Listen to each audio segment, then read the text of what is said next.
So, I began therapy about 3 months ago because, like most of you, I have a lot of shit going on.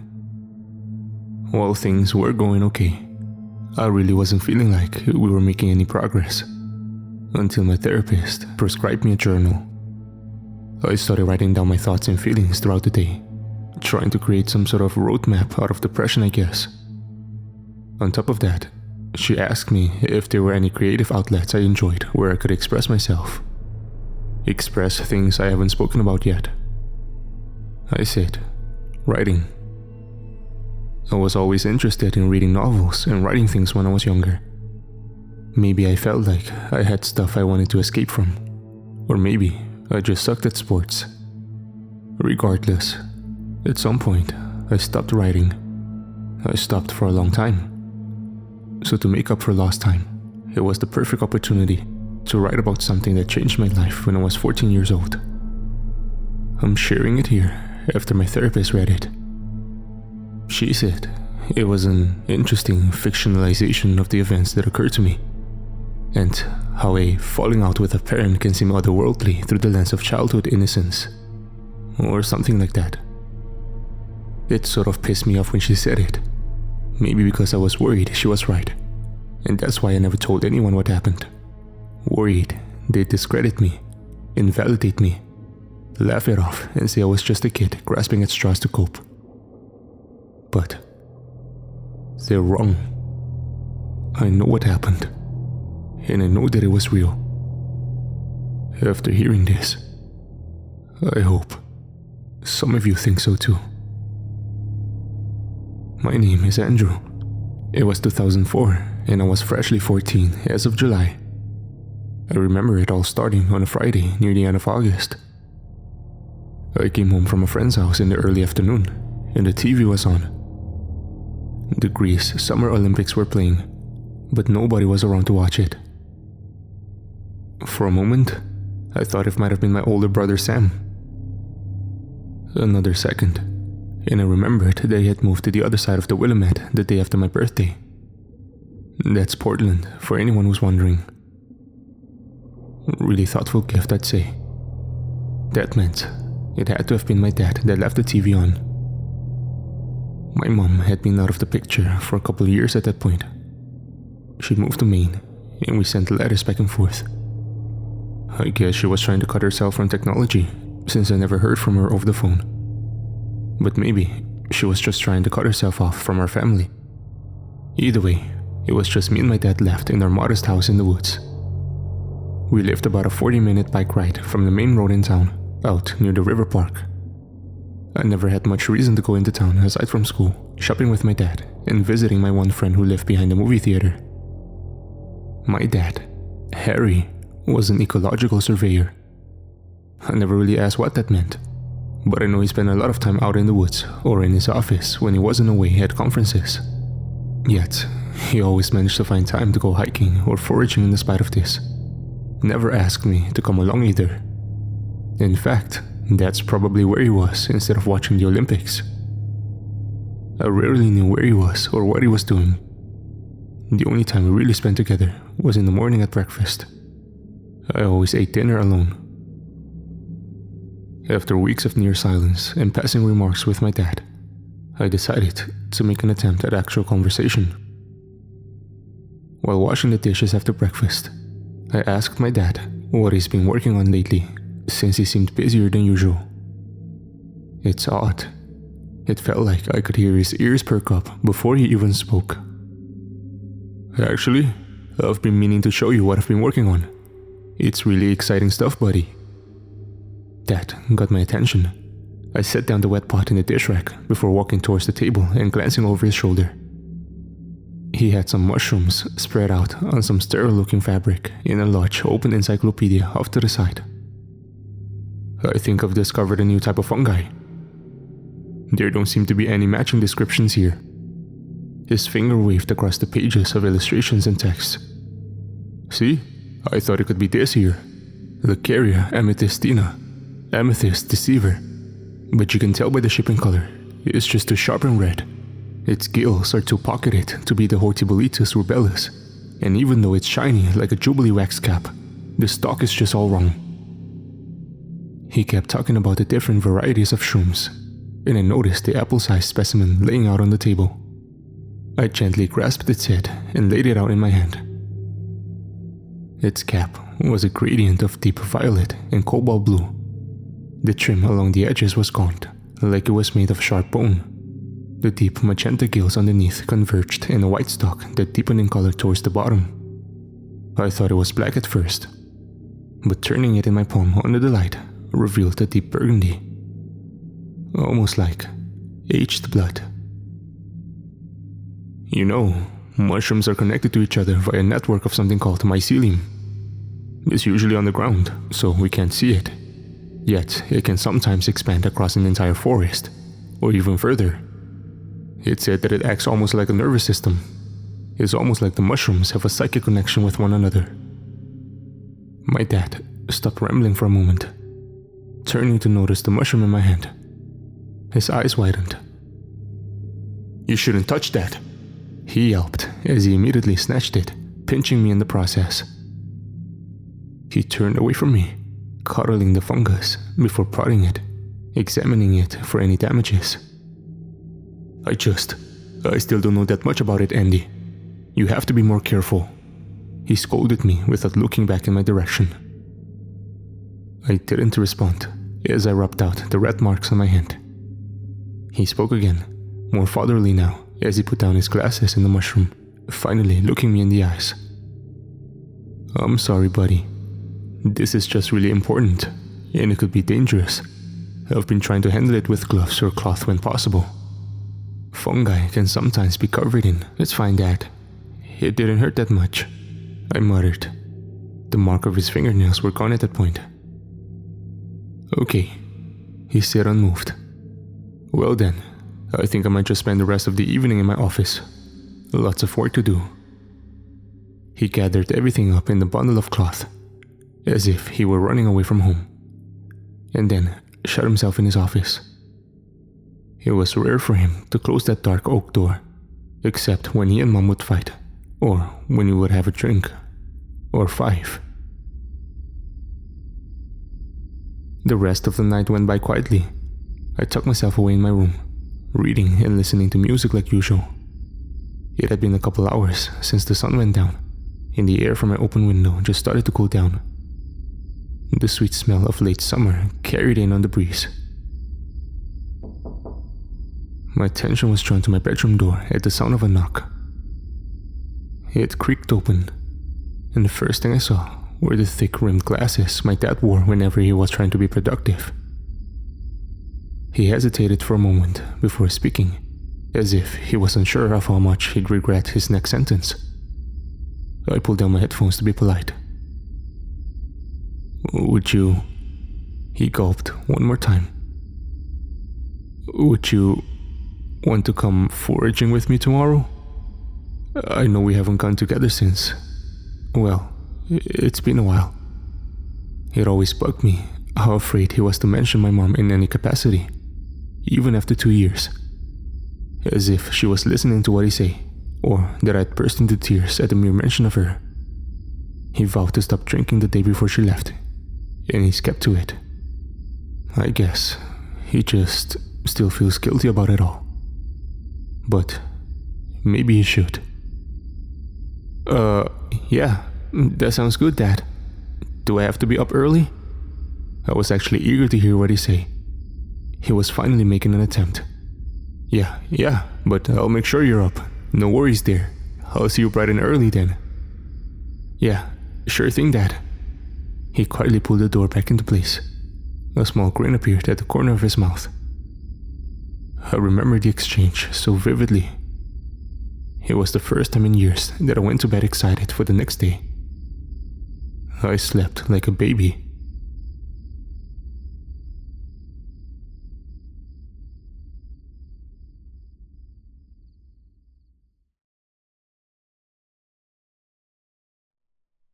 The next morning, I was awake before my dad sounded his 3 raps on my door.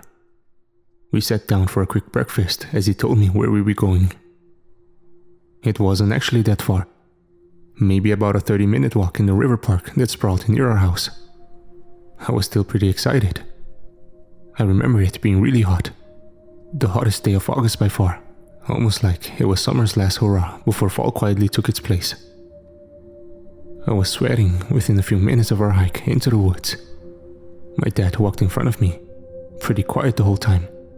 He kept looking around and glancing over his shoulder, as if he was worried about becoming some toothy thing's lunch. Just as I started imagining what kind of rabid animal would most likely devour us, my dad's steps shortened, and he came to a complete standstill. He waited for a moment, and carefully scanned around one more time, then directed his gaze at me and paused. He was considering something. "Say, how about I show you where I found that mushroom?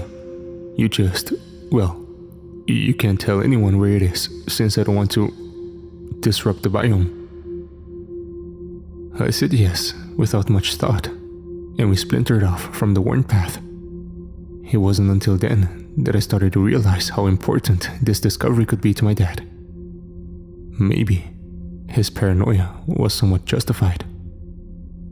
We ended up walking longer than my dad's initial estimate of 30 minutes. But it might have been because he hadn't decided whether he'd showed me his discovery or not. The sun was beating down hard, and the insects seemed to love the heat. They were practically screeching in ecstasy. "Hey Dad, are we almost there?" I was practically panting. "Almost.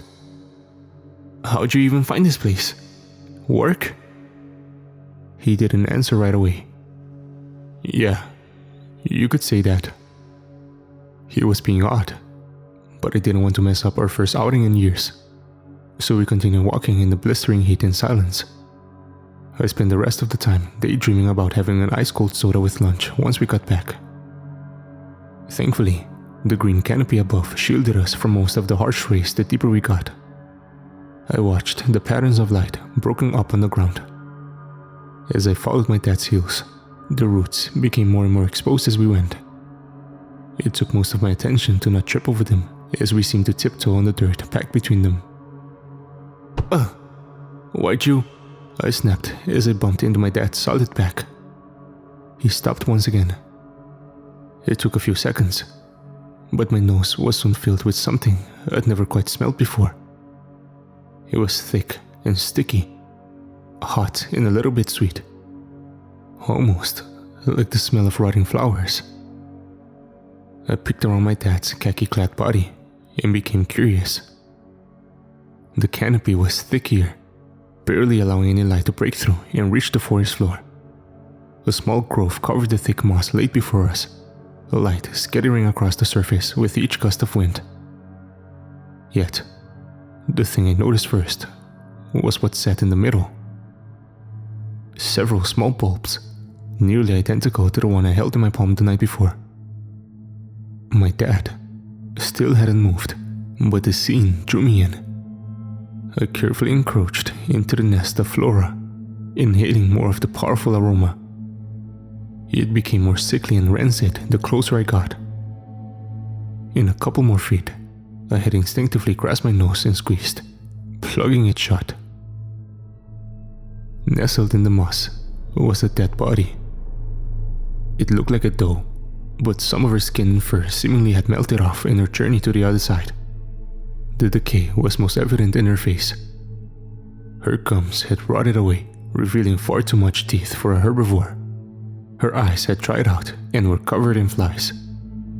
Dried blood dripped from several points on her belly, dark and cracked, like a river that had run dry years ago. If I had to guess now, the blood was the result of a hunter's buckshot. Back then, it looked as though some giant bird had sunk its talons into the poor animal's gut several times over. To my amazement, I could even count each point of entry. I could count them, because in each spot, encrusted in deep dark blood, had a very clear marker protruding from it. A mushroom. My dad finally approached from behind me, piping up like a teacher at school. Mushrooms, they normally feed on organic life and decaying material, Much like certain insects or scavenging animals, they're drawn to things that are decomposing. My dad kept rubbing the sweat of his face, hovering his fingers over his lips as he was attempting to block the stench from entering his nose and mouth. Though, this kind of growth is very unusual for a fungus. They don't normally grow on, well, bodies. His awkward explanation didn't ease the growing nausea I felt in my stomach as he nonchalantly stepped over the cadaver and slipped his finger into the rotting, gory wound, sliding out the intact fungi and rolling it out across his palm. My excitement from earlier, much like my appetite for lunch, began to fade the more engrossed my father became in that putrid plant. One after another, I watched his glistening red fingers slip inside of the poor animal. He treated them with such care, laying them out on a white rack he just pulled out. The smell was overwhelming, so I kept my distance. But amongst the chirping of bugs, I could hear my dad muttering to himself. It almost sounded like baby talk, as if he was speaking to a dog or a newborn. As I walked around the perimeter, I kept catching my foot in the moss. Some of it would lift up with ease, and so I sort of kicked it around, eventually revealing the soft soil underneath. "Hey, Andrew!" I stopped in my tracks to look at my dad. He was staring daggers at me. "I didn't bring you here to mess around. You're interfering with the ecosystem. Now stop that." My dad had never yelled at me like that before, or at least, not in a long time. He was really angry with me, but I didn't really have time to react to his outburst. I was too stunned by what I saw when he was looking at me. His face dripped with sweat, from his forehead to his brow, shiny and wet above the lip. I had to blink a few times, hoping I was just hallucinating due to the heat. But it was still there. Mixed in with the sweat was blood. It was smeared around his mouth and nose, with a few spots on his forehead. I couldn't believe he was so careless, so much so that I thought it might have been intentional. The thought made me heave a little. I was surprised I didn't vomit right then. I wasn't daydreaming about lunch anymore. In fact, I didn't eat again that day. When he seemed to be done gathering the mushrooms, he sauntered over to me. He'd wiped the blood off of his face with a different rag, though I think he was mostly trying to remove the buildup of sweat. "Should we bury her, Dad?" I asked cautiously, fearful of another intense reaction. It felt wrong to leave something dead out in the open. I've had to bury a couple of pets in the past. I know this wasn't the same, but it sure felt close enough. "No!" he exclaimed, wide-eyed, as though I just said something crazy. "No, it would be best to leave her here." "But isn't that wrong? I know she's just a deer, but I don't know, isn't it like a respect thing?"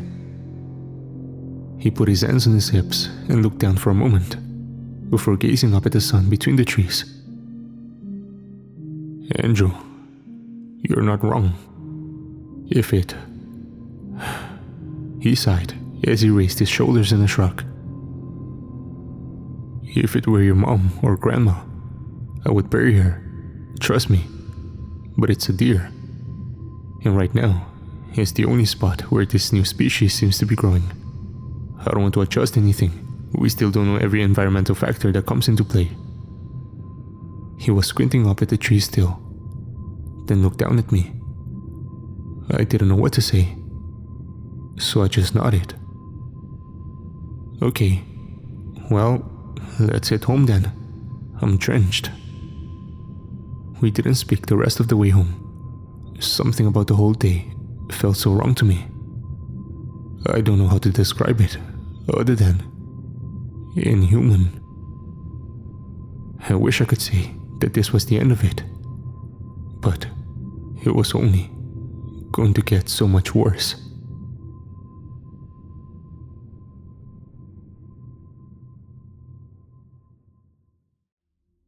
It had been a week since our trip into the woods before my dad said much of anything to me. I think it became pretty clear I had no interest in his work anymore, and that was all he had time for.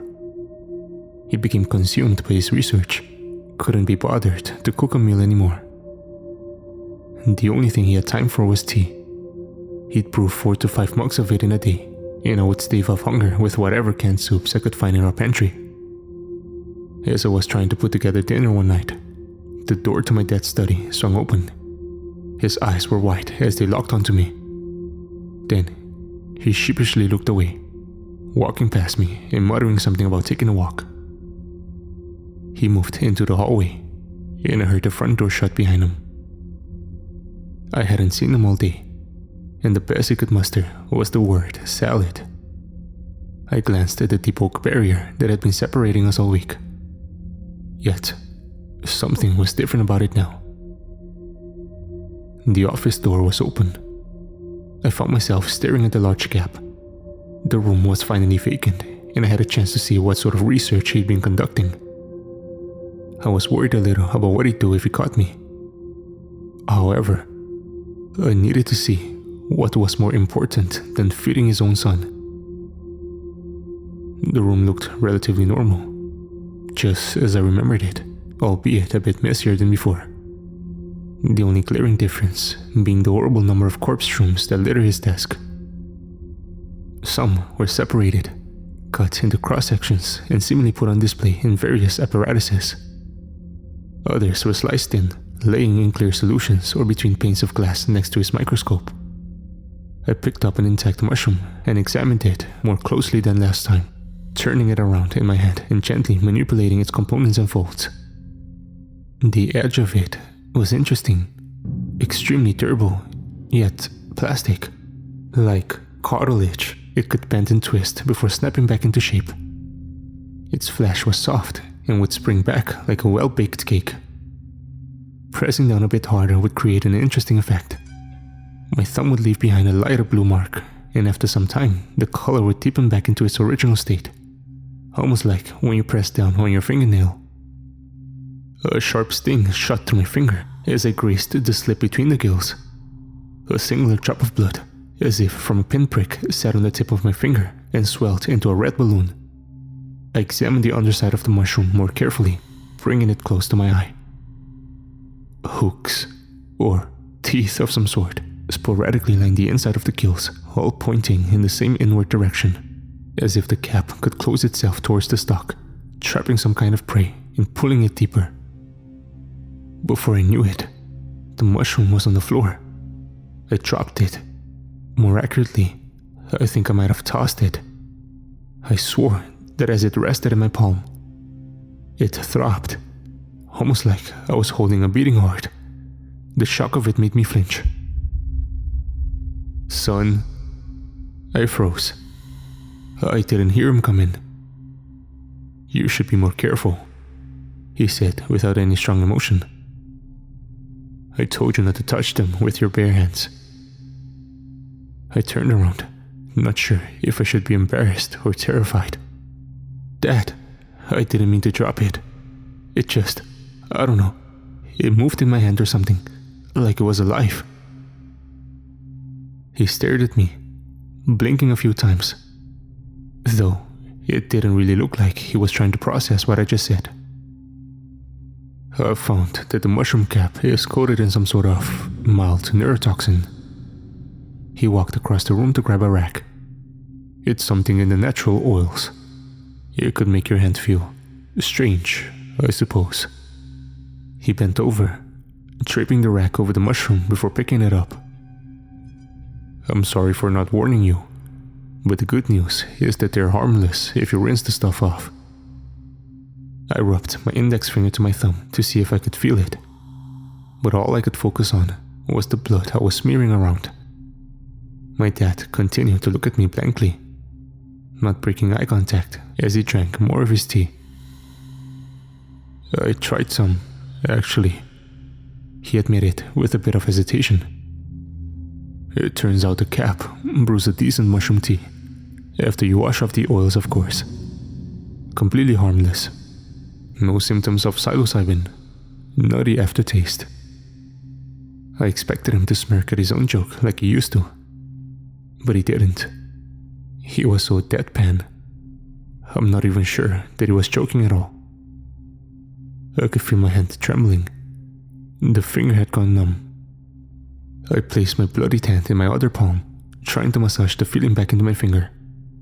As I did, blood kept blooming from my fingertip, and I could smell iron wafting up. As I looked back up, I was almost shocked to see that my dad was reactionless. He didn't even ask what happened to my finger. Instead, just looking at me with an intense stare. It dawned on me as I stared back in my dad's face. I had nobody I could talk to about this.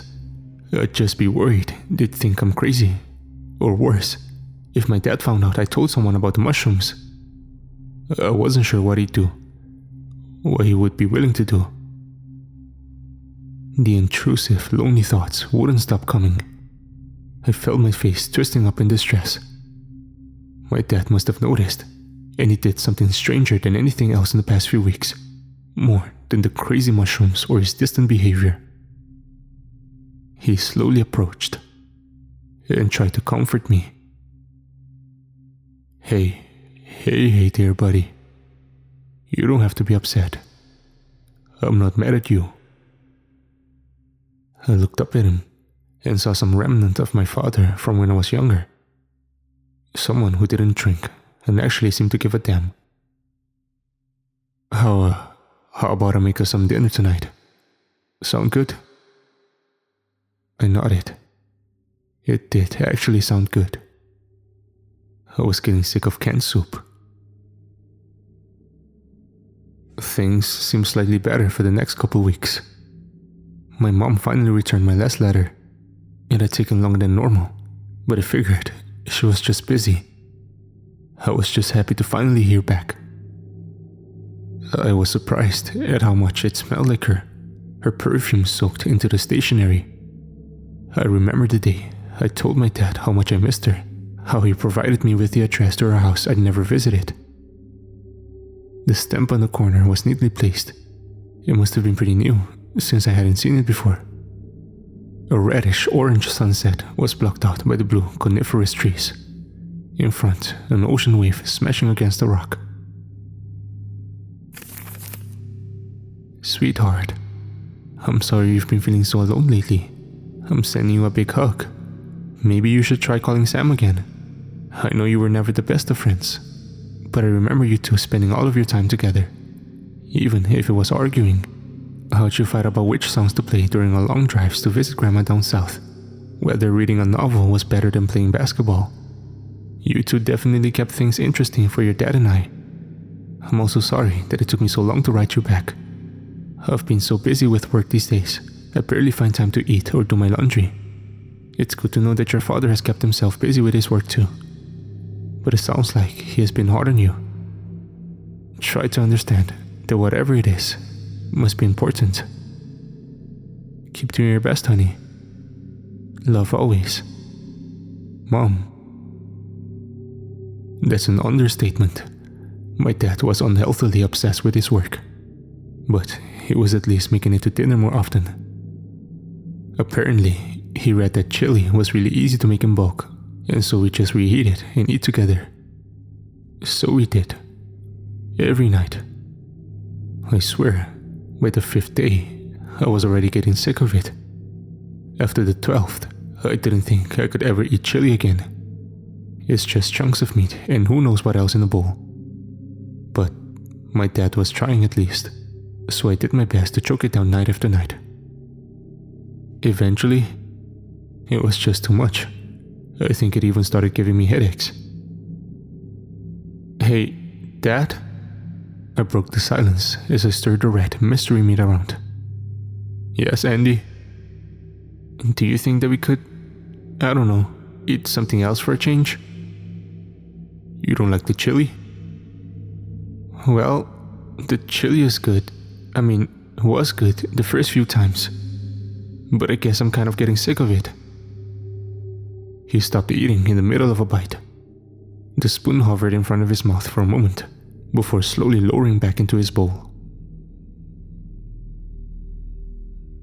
I didn't realize I raised two ungrateful sons. Dad? What? I finally put the effort to make dinner for you, and you act like it's nothing? And you think it was easy? Saving up for Sam's tuition for years, just for him to drop out, 2 days in, all to live with some slut in Portland and work at a video store. Makes me sick. Sam said he just wanted to take a gap year. Don't get me started on that again. He's just a lazy, ungrateful loser. He shook his head. Makes me cringe to think you could turn out like him. Must have spent too much time with your mother. He still wasn't looking at me. Huh? Dad, stop, okay? You're just stressed out. You've been working too much lately. I paused before deciding if what I was about to accuse him of would be worth it. Dad, have you been drinking again? I could see his fingers tighten around the spoon, seemingly ready to brandish it as a weapon. What did you say? Do I look like I have time to waste on drinking? Don't you know how busy I am? How much important work I still have to do? I'm just worried, Dad. You know what I want. What I really love right now. I would love to be working, but instead, I'm trying to spend time with you, my son. Then you choose to act like this. He finally looked up at me. His gaze was so hot that I had to avoid it. I dropped my eyes to the bowl in front of me as he continued. Spoiled brat. I didn't mean to. His chair scraped the floor as he stood up, bowl in hand. You know what, Andrew? Maybe I'm just getting sick of you, just like your mother did. Thank God for that. What an insensitive whore. I can't believe I was married to someone who would abandon her child. His eyes were burning into the crown of my skull, forcing boiling hot tears out of my eyes. His words set me on fire. Finish your dinner. I'm going to eat in my office. Without turning my head, I watched him walk away and slam that wooden barrier behind him. My face was burning and wet. I was on my own again. Another few days passed like this. I never saw my dad during the daylight hours, even when I was home from school on the weekends. My one friend was away on a late vacation, left on the last day of August, and was supposed to be back by the end of September. Still a week left. My brother always said he was too busy to talk on the phone or visit, even though he was only an hour away. And my mom could barely send a reply to my letters anymore. Maybe my dad was right. Maybe everyone was just getting sick of me. I'd lay awake in bed at night, staring at the ceiling and thinking back to our fight, wondering what I did wrong, why I was such a screw-up, what the point of it all was. I fell asleep to those thoughts often. They whispered to me like a sick lullaby. I did my best to shut them out and talk myself down. Yet, these horrible, intrusive thoughts continued to invade my mind. Sometimes, all I could do was put on my headphones, focus on the lyrics, and wait to lose consciousness. That night, I fell asleep curled up in a pathetic ball, wishing that when I woke up, my life would be different. Anything but this. Unfortunately, my wish would come true. When I woke, I waited a few minutes before sighing in defeat since nothing had seemed to change. I was hoping that my dad might have been there, waiting to apologize, or that my mom was coming to take me away from this place. I looked around my room, hoping to see evidence that I fell into an alternate timeline. Shockingly, something was different. My bookshelf was missing. All of its contents were on the floor. I got busy constructing the conversation I needed to have with my dad. How could I ask about something so strange, especially after our fight last night? After taking a while to steel myself, I ventured downstairs. Dad was brewing tea again, rubbing his forehead with his right hand and leaning on the counter with the other. He heard me come into the kitchen. "Ah, Andrew, you're up early." His voice didn't seem angry anymore. Then I soaked up the scene in front of me. My dad was in his brown housecoat still. The orange sunrise filled the kitchen as I counted the staggering number of mushrooms littering the table and counter space. I wasn't sure if it was the sun or not, but the stems looked brighter than before. They looked like a fresh cut that's bled through a bandage. "There's more of them?" I caught myself asking the question out loud. "Yes, well, we're approaching October, and these seem to be just coming into season.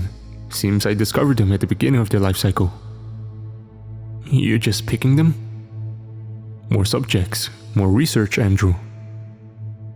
I needed to get away from any topic that had to do with the mushrooms. "Dad, were you in my room last night? My bookshelf is missing, and all my books are on the floor. Is everything okay?" He looked away from me and started to pour hot water into his mug.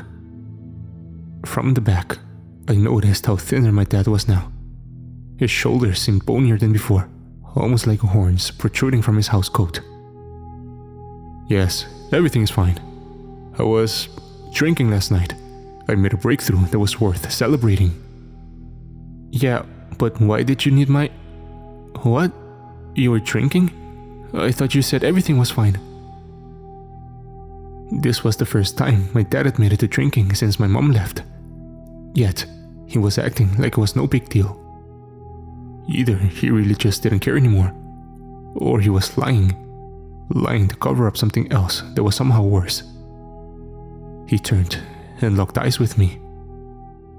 "Yes, Andrew, everything is fine. Better than fine, actually. My life has never been better."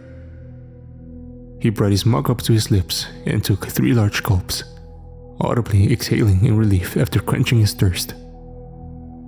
"It appears that the greatest crop is yet to come." He smiled weakly with empty eyes and turned towards his office. The door closed sternly behind him, and I remained. My hands were balled up into fists, wishing I had knocked some sense into him, or that I could break down that door and beat him completely senseless. When I went to bed, I decided to barricade my door with a chair, leaning it up against the doorknob like I seen my brother do when we were younger, when Mom and Dad were having a fight. I didn't feel comfortable with the idea that my dad was sneaking around into my bedroom in the middle of the night, acting suspicious, hostile and distant. I just wanted my dad back. I was sick of being on my own. I woke up that night. My head was aching. I was facing the ceiling like I was prone to do, wondering why I wasn't asleep. My arms and legs were sticky with sweat, as if I had just woken up from a nightmare. A familiar groan from wooden floorboards halted my train of thought and directed my attention to the doorway. It was dark, but the moonlight from outside illuminated my room to the cusp of the hallway. The chair I had been using as a blockade wasn't there. My door was open. I instinctively gripped my bedsheets as I heard my dad's voice from the darkness ahead. "Why, Andrew?" "Dad, what are you doing up?" "Why, Andrew? Why are you being so difficult?" "Difficult? Dad, I'm sorry about everything lately, about our fight. But what's going on?" "Andrew," he seemed to growl, and my body tensed up even more. "Dad?" I whispered quietly. "Andrew, Andrew, Andrew," he called out to me, louder and louder. It sounded like he was using my name to clear out the back of his throat. "Dad, please, please stop it. What's going on with you? You've been acting so weird ever since you found those stupid mushrooms," I finally croaked. "Found them? I didn't find them, Andrew. They found me." The way he said it made my spine tingle. Them. I wanted to keep asking what he meant, but all I could do was stare at the window in my doorway, frozen like a deer caught in headlights. They told me that you've been difficult, that you aren't listening when they speak to you, when they whisper in your ear, he hissed as he spoke. Tears well up in my eyes as I felt pressure begin to loom inside my skull. They've taught me things, Andrew. They've helped me become happy again. In exchange, I'm helping them. Dad? My voice wavered. I wasn't sure if I wanted an answer. How are you helping them, Dad? His shadow stood motionless like a statue or tree. He showed no signs of body language as he continued to speak cryptically. They hunger, Andrew. They need food. They have a very particular diet. God, Dad, what do you mean? What have you been doing? Andrew, they can help you too. They know how lonely you've been. You won't be alone if you just accept them. He was nearly giggling as he finally took a step forward. They're inside of you. Soon, you'll be like me. Another step forward. Just listen to them. He was practically shambling as he twisted his way into my room. The moonlight washed over his torso, leaving his face obscured in the dark. His arms barely seemed to have any weight to them, like they dangled without purpose. His body was covered in deep, bleeding gashes, as though he had been relentlessly digging into himself the way a farmer would work the land, plowing his flesh apart, sowing seeds of something sinister, and irrigating it with his own lifeblood. Their bodies contain something similar to mycelia, which responds well to organic life. The fungus we see is merely their way of reproducing. His voice droned and filled the entire room. They haven't been able to propagate properly, however. We lacked the appropriate environment. His voice melted as it crept into my ear canals, burrowing into my eardrums. I stuck my fingers inside as if I could scrape the words out. I pressed my palms to the sides of my head, but they kept coming. He was wrong about the decay, you see. We prefer the confines of a vessel that's still warm. The one voice became many.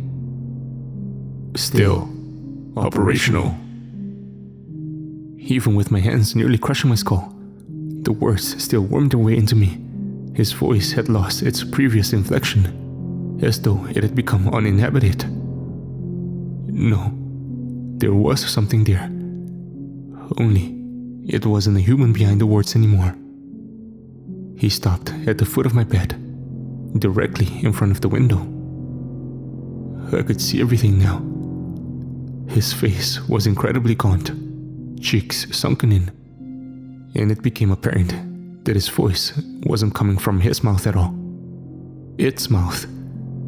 The pale thing was horribly disfigured.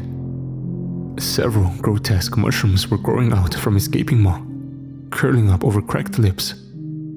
Smaller fungi crept out from behind its tear ducts, and its eye sockets looked hollow in the dark. White stalks sprouted from the wounds in its arms, chest, and shoulders, like a stump that had been repurposed by other organisms. I started to scream as it continued to speak without moving its unhinged jaw, as it continued to speak directly inside my brain. You've resisted us, Andrew.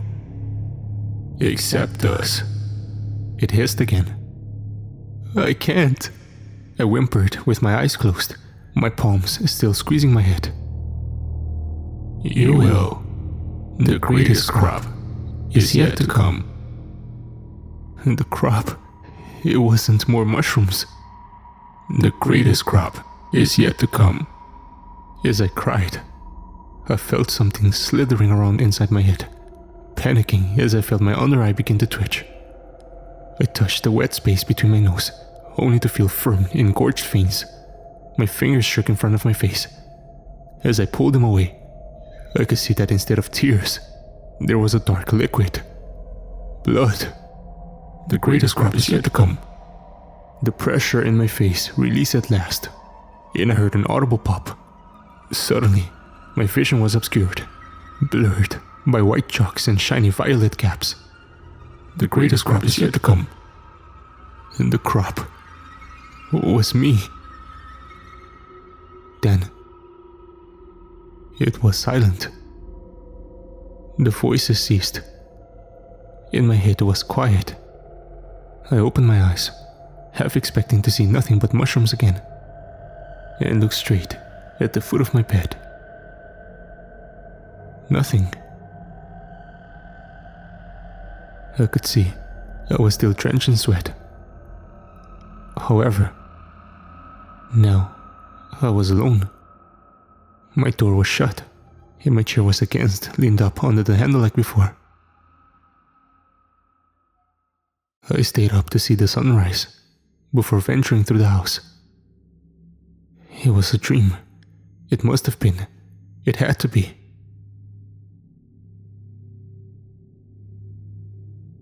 I hated that things had gotten to a point where something that horrific had to be questioned. The next few nights that followed, I'd made sure I closed my door and blocked it the same as before. Sometimes I'd wait up to see what would happen. And each night around midnight, without fail, my door handle would turn, shake, and stop. A few minutes after that, heavy footsteps would fade down the hallway from my room, presumably down the stairs and all the way back into the study. Once, out of unbridled curiosity, I followed the footsteps after I heard them go down the stairs. I wasn't satisfied with the conversation my dad and I had, so I was hoping to catch him at least with a bottle in his hand or something. Anything to prove that he was telling the truth and confirm that I didn't have something else to worry about. I had no such relief. As I got to the bottom of the stairs, I felt the cold wind lick the soles of my feet. The front door was hanging wide open. The dark of night loomed outside. Bluish blackness crept in with the brisk air as I stared out into the trees across the road from our driveway. My dad was gone. The house was dark and empty.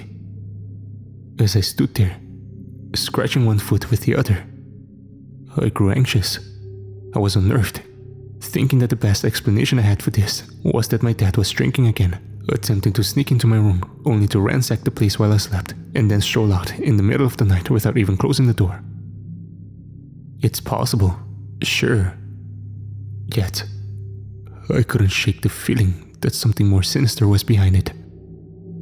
The fact that I couldn't come up with anything else transformed my anxiety into terror. What could be so horrible he would lie about drinking again that would keep him up at all hours of the night? My nightmare came to my mind as I went to shut the door. As I leaned into it, a breeze slipped through the gap like a whisper on the wind.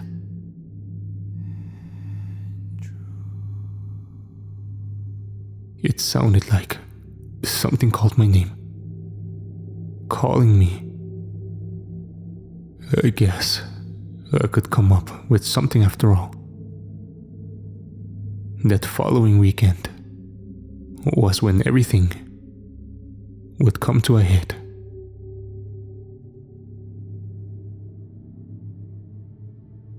It's the weekend again, and my dad was leaving town for a conference. I walked around the car to the driver's side to say goodbye. My dad was checking his bag. As I circled around the front of the car, I noticed a dent in the hood and a crack in his headlight. Something dark crept out from the seam of the plastic. A dark color that I'd seen a lot lately. Dad? Did you hit something? Your lights smashed up. I asked innocently, trying to sound naive. He stopped digging in his bag and looked straight up, as though he remembered something. Invisible gears turned in his head before he fumbled an explanation to me. Oh, that. I accidentally got too close to a barrier at the store. I've been meaning to get that fixed. He raised an eyebrow at me, sizing up my expression, seeing if I believed him or not. Huh, should get that looked at, I remarked coolly. His face relaxed as he agreed. Then he pulled away to drive down the gravel road. I didn't believe him, and I was going to find out what he's been hiding. Once the hum of his car was in the distance, I ran inside and locked all the doors. Anything to buy myself some extra time in case he came back. I was about to start pacing and brainstorming. I half expected that I need to stealthily break into his office somehow. To my surprise, the door was unlocked. My paranoia grew as I opened the heavy door for the first time in weeks, worried that he installed an alarm somehow, or that I'd find something much worse than sliced mushrooms. It opened with ease and without any fanfare. The room was like nothing like the last time I saw it. Somehow, it looked even stranger.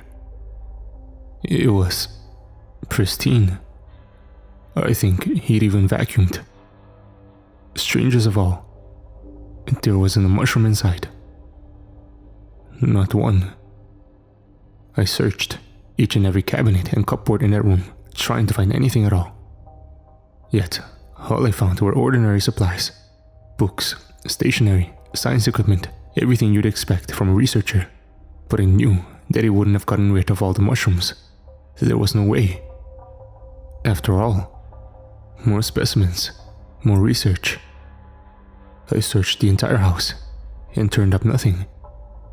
For a while, I was worried that I had somehow imagined it all, that I was unaware my brain was concocting this horrific fantasy, trying to make up some excuse for my dad's behavior, avoiding the conclusion that I've been the one causing problems, that he just didn't love me anymore.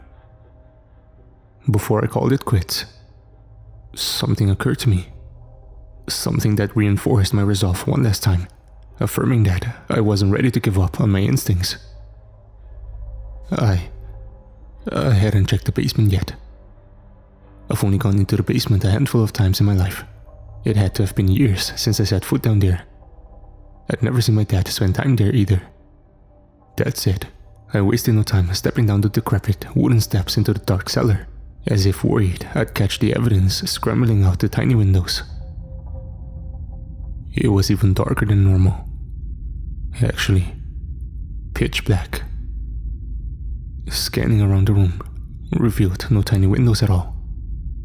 But I know I hadn't imagined those. It took some time as I swung my arms around in the air before I finally grabbed hold of a drawstring, giving it a firm tug. The single light bulb hanging from the wooden beams came to life and dimly illuminated the expensive subterranean den. It quickly became clear why it was so much darker than I remembered. The windows were boarded up and covered. Planks of wood nailed directly into the window frames and black tape bridging the gaps between them. I would have spent more time speculating on why my dad would have gone to these lengths. But I noticed a looming object to my right. My mom's old armoire sat against the back wall. My dad brought it down here a few weeks after she left. Only now, it was sealed with a padlock and chains. As I approached, I prayed that my dad was still enough of my dad to leave the key in a predictable spot. As my hands slid around the entirety of the frame, I could smell my mom's old perfume soaked into the grain of the wood. Just as memories of her came flowing into my mind, my finger caught something sharp along the top of the cabinet. I had a small silver key between my fingertips. I nearly chuckled, knowing that some things about my dad hadn't changed. But it got caught in my throat as I eyed up the looming container. The key unlocked the padlock with ease, and the chains dropped to the floor. As I swung open the doors, expecting bags of mushroom to tumble out, I was confronted with even more horrible questions. What used to house my mom's clothing and personal effects, was now filled with knives, bear traps, a hammer, rope, a jerry can, and a shotgun. My father was not a hunter. Worse yet, most of it was clearly used. A mixture of dirt and blood caked some of the tools, and rounds were missing from an open box of ammunition. Red casings tucked neatly together in a tin with small round pellets. Buckshot. Worry set in, deeper and more intense than ever before. I wasn't sure what I thought I'd find down there, but it would never have been this. While attempting to lock up the cabinet in the same way I found it, I remembered that something else was missing down here. Something aside from the windows. The crawl space. Normally, there was a small white door fitted into the wall furthest from the stairwell. It separated the basement from the deepest chamber in the house, just barely big enough for a person to crawl through. Though I couldn't think of any reason someone would ever go in there voluntarily. In the dim light, I squinted to try and make out the entrance, just in case I might have missed it. Even after my eyes adjusted to the lighting, I couldn't find the white rectangular doorway anywhere. What I found instead was an empty bookshelf, alone, sitting across from the stairs. My bookshelf. I didn't have to move it to know why it was there. Its wooden feet scraped along the concrete as I pushed it out of the way, revealing the familiar latched white door. Before I could even open it, I noticed dozens of small white tendrils creeping out from underneath. While there was no mystery as to what I'd find under there, I was still shocked when I finally saw it. There must have been hundreds of those disgusting mushrooms packed in there. Some even looked as though they were trying to put down roots, but the packed dirt was too hard. They wanted something soft to sink into. I couldn't see much else in there. Some box-like objects were submerged in the mushroom heap. I didn't even try to dig them out in case my dad would notice even one specimen out of place. Instead, I stepped back and grappled with reality. I ran my fingers through my hair, scraping my scalp in a sad attempt to comfort myself as I tried to understand what it was all leading to. It was clear that the lying and secrecy had gotten out of hand. I just didn't know by how much. Who would I need to talk to about this? My brother? Child Protective Services? The police? Regardless, one thing was certain. I needed to confront my dad. But I had to know everything if I wanted to catch him in another lie. I needed proof so that someone would believe me. I looked at one of the boarded up windows and noticed that the bit of sunlight peeking through was starting to ember. I realized where I needed to go once I saw that I was losing daylight. I had to go back to where it all began. It took a bit longer on my bike, but I eventually came to the spot my dad and I hiked together almost a month before. It's insane to think that it had been going on for so long. The woods looked less inviting at dusk, but with my flashlight in hand, I ventured along the same path to the best of my memory. The landmarks definitely looked different, without the sun breaking through the trees, but I could still recognize the routes I walked over on that hot summer day. With my hurried pace, it wasn't long before I came to the clearing. My nose alerted me that I had arrived before I could even see it. What had once smelled almost sweet like dead roses now reeked of death. Even without the heat of the sun, the place stunk of putrid rot. My flashlight creating a spotlight on the mossy patch. My knees went weak, and my vision went blurry. I couldn't see the doe anymore. I couldn't see her, because there was a pile of corpses on top of her. My gut spun in circles as a gust of wind blew the rancid stench of decaying flesh into my nostrils. Dozens of animal bodies were haphazardly tossed on top of each other. The sound of insects and flies hummed. Their buzzing created a twisted musical score to the scene in front of me. Deer, rabbits, squirrels, a raccoon or two, cats, a dog. Their fur was matted with blood. Limbs were sloppily lopped off at different increments. Some were missing half of their bodies, while a few looked crushed. Most had stab wounds, slash marks, and bullet holes decorating their bodies. I could see them all, because from each wound grew a white stalk, capped with a glimmering, iridescent violet-blue head. Mushrooms of various sizes bloomed from the mangled bodies, their sizes seemingly proportionate to the creature and wound inflicted, as though it wasn't just the blood and flesh they were feeding on, but rather the amount of pain and suffering that had been inflicted, siphoning out the anguished soul in order to feed a primordial beast. My dad's ominous prediction echoed as my legs finally gave out. The greatest crop is yet to come.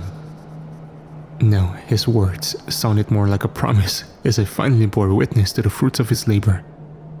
His research. The greatest crop is yet to come. My head snapped side to side as I sat on the hard earth, frantically searching the woods around me. I realized now that I wasn't imagining it the first time. I wasn't just remembering what my dad said. I was hearing him say it right now. The greatest crop is yet to come. The voices, didn't seem to come from any one direction. I stuck my fingers in my ears, hoping that some bug or air pressure was causing me to hear things. The greatest crop is yet to come. Andrew. The thrumming harmonies coursed through my body. Nothing helped. It was coming from inside my head. I found myself up and running before I managed another thought. I could tell I wasn't dreaming this time by the pain in my feet, my labored breaths, and the breeze against the hair on my neck. The voices in my head faded the further away I got. It encouraged me, reassuring me that I needed to get away from that place as quickly as possible. Away from those things.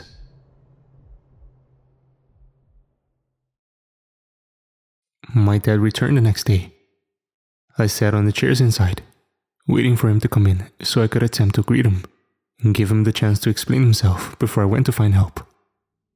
He was looking malnourished and exhausted, almost like a ghost, but otherwise fine. Yet, the look he gave me when our eyes met was somehow more haunting than a face disfigured by mushrooms. If anything, it looked like he couldn't stand my face. He pursed his lips and, without saying a word, walked directly to his office and shut the door. A week went by, and I never saw my dad. His office door stayed closed, and I didn't dare to open it. The whole time I was teetering on the line, wondering if I should call the police, but the thought of sending my dad to jail made me nauseous. Where would I go?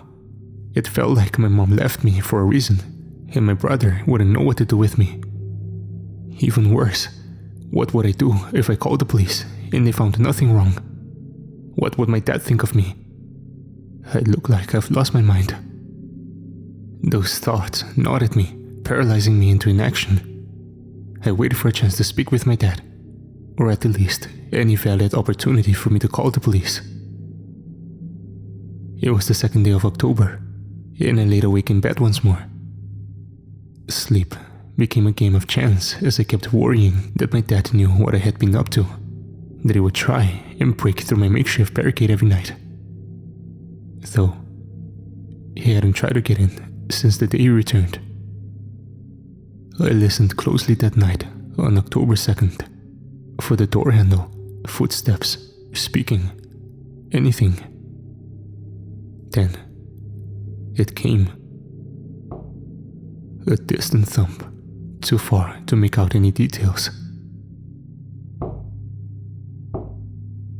He had continued, pulling me upright in my bed. I fidgeted for a minute, debating whether or not I should investigate, considering how little good it had done me so far. But the sound was drawing me in. I had prepared for this after that first night, just in case. I grabbed a wooden baseball bat that I stowed underneath my bed and moved to disassemble my barricade. The rhythmic thud was louder in the hallway, but still seemed distant. I made my way downstairs, and I could feel the thump resonating within the floorboards under my bare feet.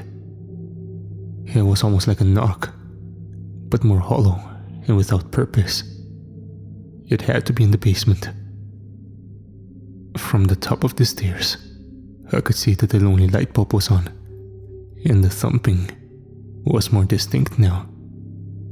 It sounded like something hard hitting wood. I held the bat close as I turned the corner. My dad was facing away from me in the middle of the room. He was slamming his forehead into the wooden support beam. It agitated me enough to shout, "Dad!" I announced my presence sternly. He didn't acknowledge me, so I moved to stop him. "Dad, stop this, please!" I quietly begged as I reached for his arm. As soon as I made contact, he stopped right before his skull connected with the wood once more. "Andy, please go away," he whimpered. "Dad, stop doing this to yourself. You need to get some serious help." I sidestepped to look him in the eye, but I wasn't sure where to look. His forehead had been split open and blood poured down his face.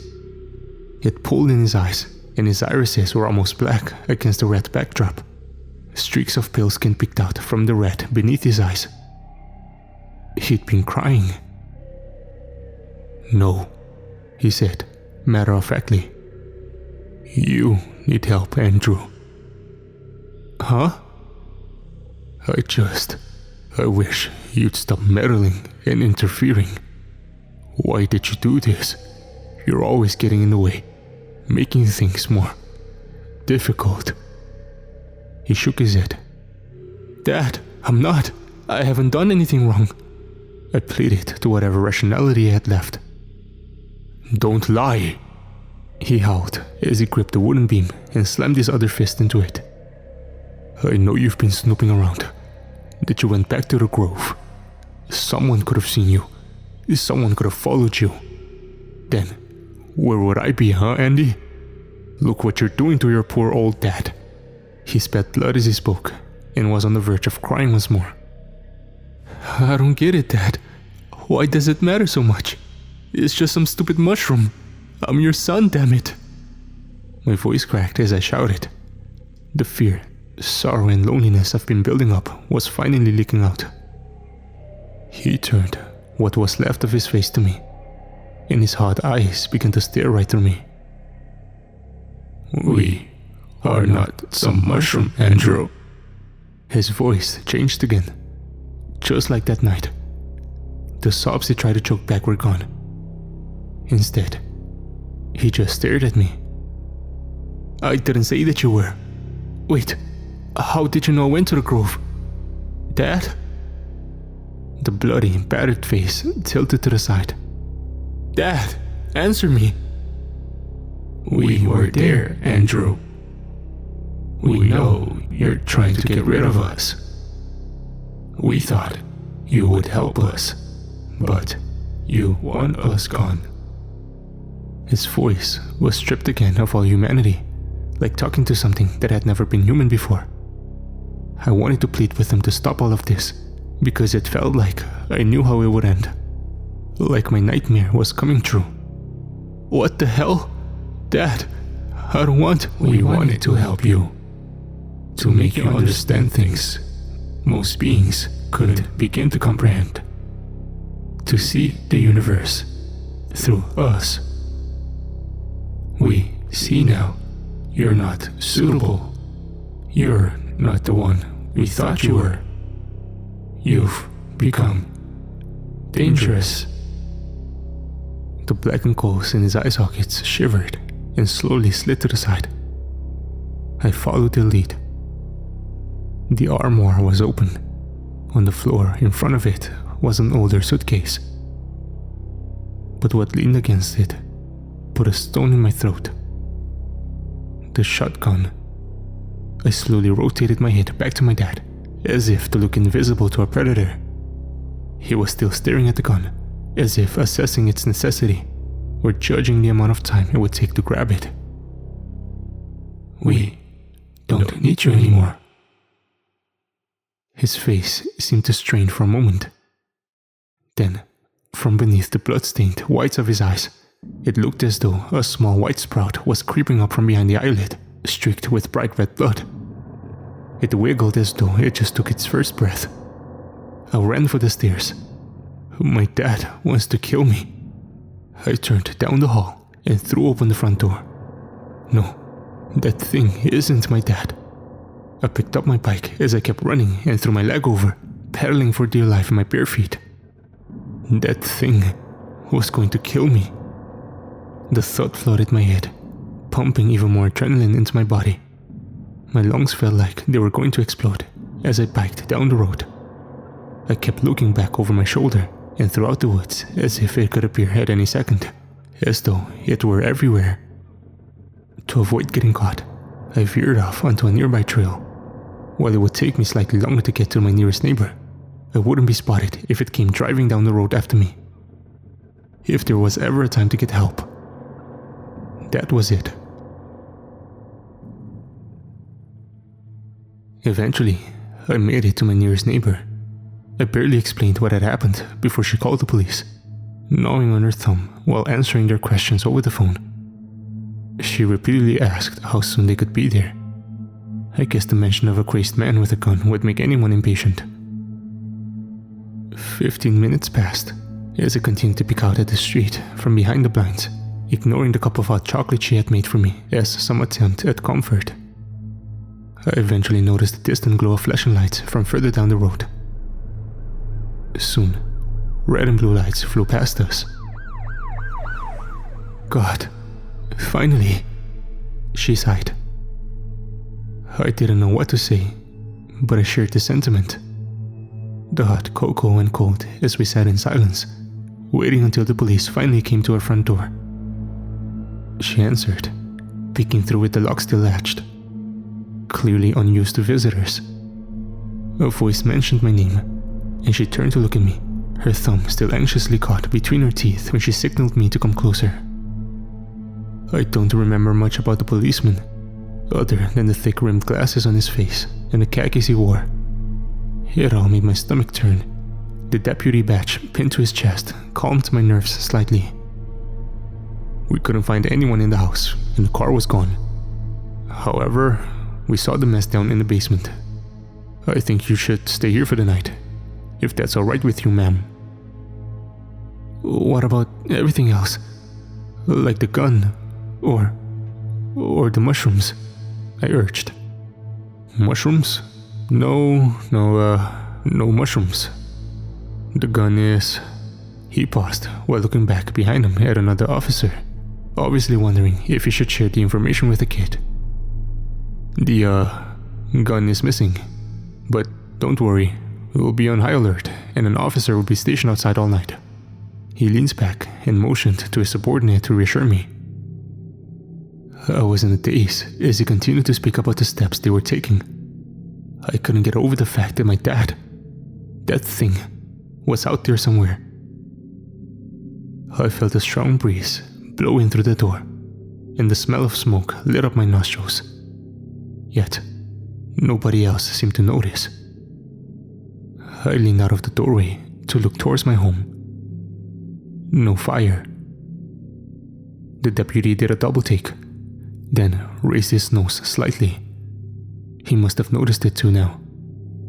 He reassured me and my neighbor that we were in good hands one last time, before walking down the steps.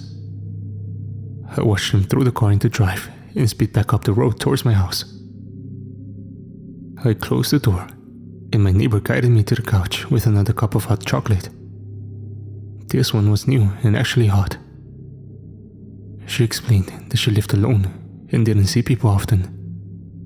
That she's almost forgotten how she's meant to comfort someone. I almost wanted to tell her that it was fine, that I was used to it now. She finished off by introducing herself as Lydia, which only reinforced the truthfulness behind her statement.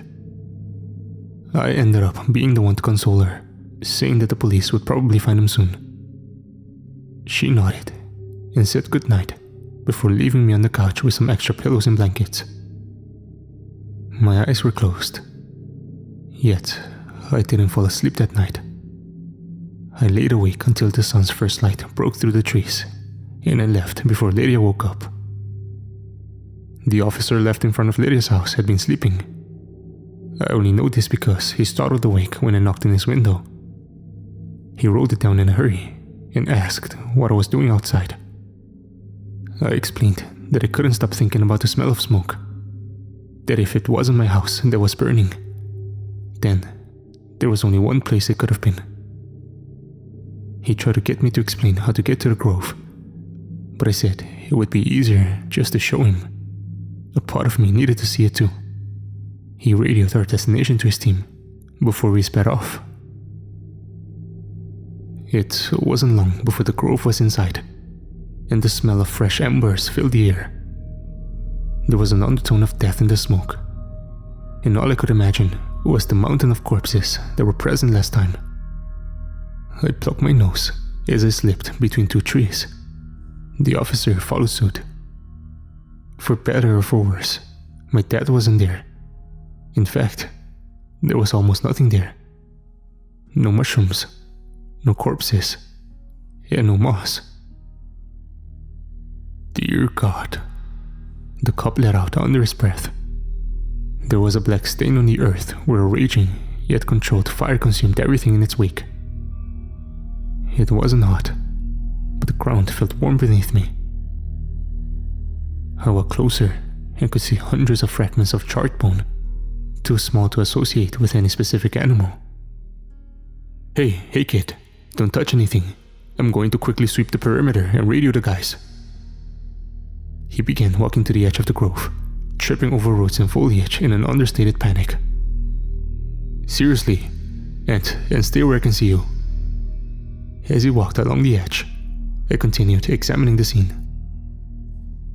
Some of the remains looked cracked or snapped, as though they'd been burned and then pulverized. With a nearby stick, I prodded through the ashen bone. I'm not sure if it was just morbid curiosity or an actual attempt at discovering anything of note. As I neared the center of the black hole, I began poking into the ash. It wasn't long before I hit something solid. It wasn't hard like bone. It was sort of soft. Soft and hollow. With the side of my foot, I cleared off some of the ash that covered the object, surfacing something that looked like blackened skin. Dusting off slightly more with my hands, I noticed a pair of metal buckles along the side. It was a suitcase. It was burnt. I recognized it as the same suitcase my dad had in the basement. My hands shook as I struggled to unlatch it and open the lid. I stared for what felt like an eternity as I knelt before it, unable to grasp what lay before me. Hey kid, what I'd say? Wait, what is that? What did you find? The officer called out from the tree line, still completing his round. It was a suitcase full of clothes. Women's clothes. Mom's clothes. As though I was reliving the moment, I remembered it as the suitcase she packed the night she was going to leave us. To leave and move to Maine. The suitcase I walked in on her packing while my dad was drunkenly smashing our dinner plates downstairs. On top of the teal blouse, in a neat and tidy pile, was a bottle of perfume, a stack of stationery, envelopes and stamps. An orange sunset with an ocean scene. I don't know if I was already crying, but this was the moment I choked up and became desperate for more, hoping there was something left of her in the suitcase. A letter, note, grocery list, anything. As I began feverishly shuffling things around, my insides sank deeper and deeper as I finally reached the bottom of the bag. Underneath my mom's clothes were extra shirts and pants, too small for an adult. They looked terribly familiar. They were mine and my brother's old clothes. They were folded neatly alongside a couple books, CDs, and my small stuffed gorilla I lost years ago. I always took him on road trips when I was little. My heart began to race as I started piecing it together. So fast, I thought it would burst. I couldn't stop myself from sobbing. I was gasping for air. I grasped at the handle and pulled the burned suitcase closer to me. I brought it up onto my lap and against my chest, clinging to it, as if it were some replacement for a mother's embrace. I was trying to wring out whatever bit of parental love was still left in it. When I opened my tear-blurred eyes, my grip on the bag loosened. "Kid, can't you hear?" I was saying. The cop's sentence faded as he saw what I had uncovered. "Holy shit. Oh my god." He took to the radio immediately, calling out for anyone that was listening. I dropped the bag and doubled over in grief and sickness as I grasped at the soft burnt earth below me. I began heaving, though I'm not sure if it was because I didn't have any tears left in me or because I was finally going to throw up. A blackened skeleton with a large crack in its skull lay curled up in the small hole. A golden band which survived multiple firestorms still adorned its bony finger. The hole was deep enough that I could tell it had been buried there long before the suitcase, in the center of a solitary grove, untouched by sunlight and away from prying eyes. Right below where the mushrooms had first taken root.